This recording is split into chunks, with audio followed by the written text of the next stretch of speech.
Halo, selamat siang pemirsa. Apa kabar Anda hari ini? Senang sekali, saya Gede Satria dan rekan saya Fazilah Khairunisa ini kembali hadir menemani Anda dalam iNews Siang. Selain 3 berita utama tadi, iNews Siang juga akan menyuguhkan beragam informasi penting lainnya. Ya, dan kami awali iNews Siang hari ini dari Bogor, Jawa Barat. Pemirsa, sebuah mobil box yang terparkir di pinggir jalan tiba-tiba melaju tanpa pengemudi dan menabrak dua pejalan kaki. Akibatnya seorang pejalan kaki mengalami luka yang cukup serius di kaki, tangan, dan wajahnya.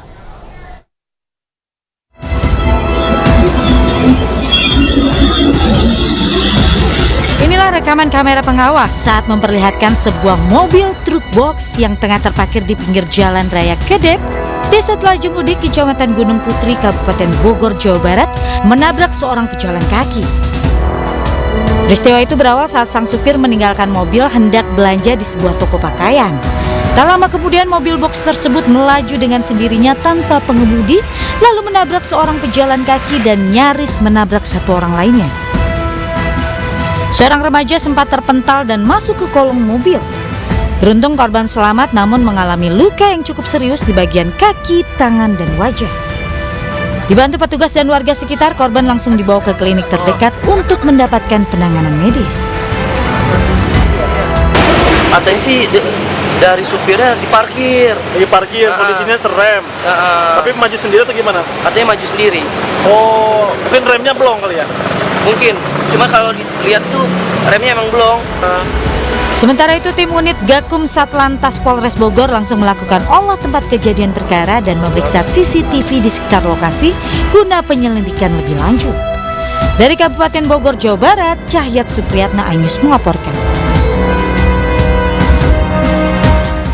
Pemirsa, kita beralih ke Universitas Islam Negeri Syarif Hidayatullah untuk mengikuti keterangan pers di sana. Selamat pagi, salam sejahtera kepada kita seluruhnya. Pertama,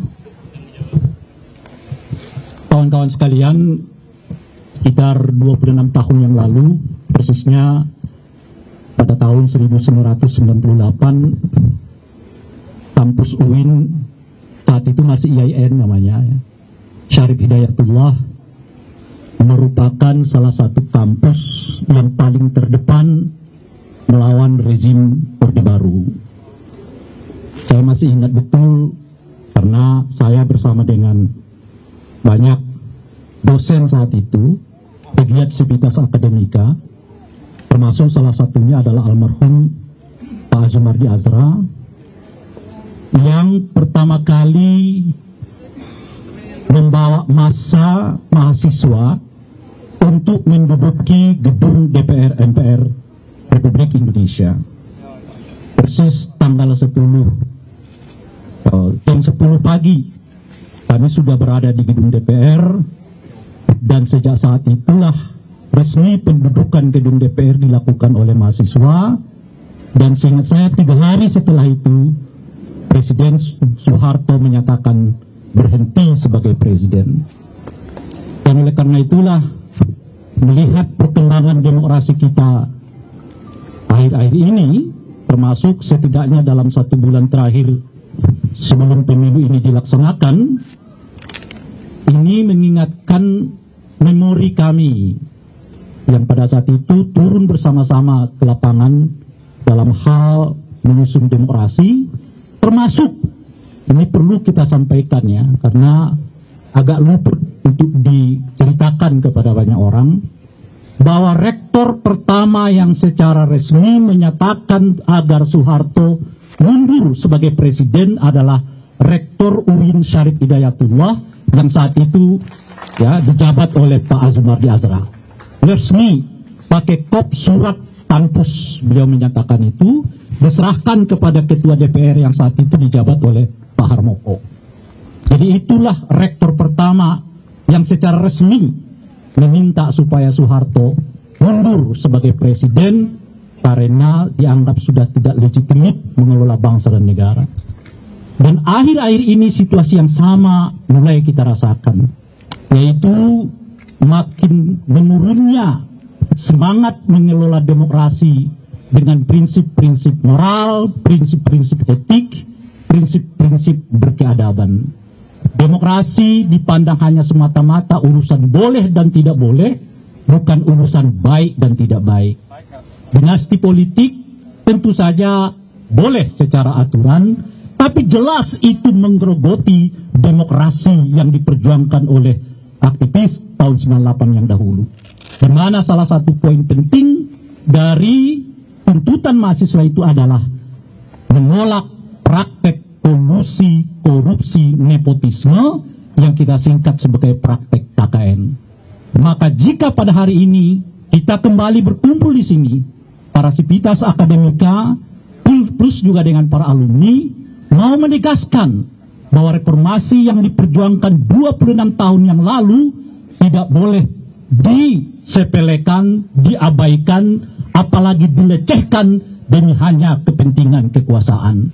Demokrasi kita buat untuk menjadikan Indonesia lebih beradab, bukan sebaliknya Indonesia yang hanya sekedar berkuasa. Dan alhamdulillah, karena dengan semangat yang sama, kesadaran yang sama, kita menyiapkan acara ini kurang lebih hanya 3 hari. Berkumpul ratusan tanda tangan dari sekian banyak alumni, plus juga dengan sivitas akademika. Dan alhamdulillah, ini setahu saya juga adalah gerakan yang kedua dan ketiga kali kampus di sekitar Jakarta yang menyatakan dengan tegas menolak praktek-praktek culas dalam pelaksanaan pemilu, menolak praktek-praktek tidak beradab dan tidak berakhlakul kalimah dalam mengelola bangsa dan negara. Hari ini bersama dengan sivitas akademika, di belakang saya kebetulan adalah dosen-dosen yang saya tahu penuh dan saya mengerti penuh dan saya paham betul mereka adalah orang-orang yang memiliki integritas, memiliki semangat, kemauan untuk melihat masa depan Indonesia lebih dari sekedar urusan pemilu, tapi masa depan Indonesia yang kita inginkan bersama, sebuah negeri yang adil, jujur, sejahtera, dan beradab. Maka pada hari ini kami akan menyampaikan pernyataan sikap dari seluruh sivitas akademika dan alumni untuk mengingatkan pengelolaan bangsa dan negara dan kembali ke tujuan semula arah reformasi diinginkan. Saya berterima kasih kepada seluruh rekan-rekan dari sivitas akademika. Saya tahu bukan pilihan yang mudah untuk hadir di sini. Tetapi dengan kesadaran penuh bagi kepentingan bangsa, mereka hadir bersama-sama kita. Dan juga dengan alumni-alumni yang jauh dari Ciputat juga hadir pada hari ini untuk menyatakan sikap yang sama. Dan kepada seluruh tim teknis yang menyiapkan acara ini dengan baik sampai hari ini juga kami ucapkan terima kasih yang sebenar-benarnya. Ini bukan kepentingan pemilu, ini bukan kepentingan elektoral, ini bukan kepentingan partisan, ini bukan kepentingan menang kalah dalam pemilu. Ini kepentingan menyelamatkan demokrasi yang sama-sama kita perjuangkan 98 yang dahulu. Terima kasih. Assalamualaikum warahmatullahi wabarakatuh. Terima kasih Bang Ray. Kita semua perlu mendengar suara dari perwakilan guru besar UIN Syarif Hidayatullah. Mungkin ada bapak-bapak, ibu dari belakang saya. Dan pemirsa, demikian tadi kita sudah ikuti bersama pemaparan seruan dari kampus dari UIN Syarif Hidayatullah yang diwakili oleh Ray Rangkuti. Dan pemirsa, berikutnya Capres Ganjar Pranowo Prabowo Subianto adu debat terkait internet gratis. Informasinya akan hadir sesaat lagi.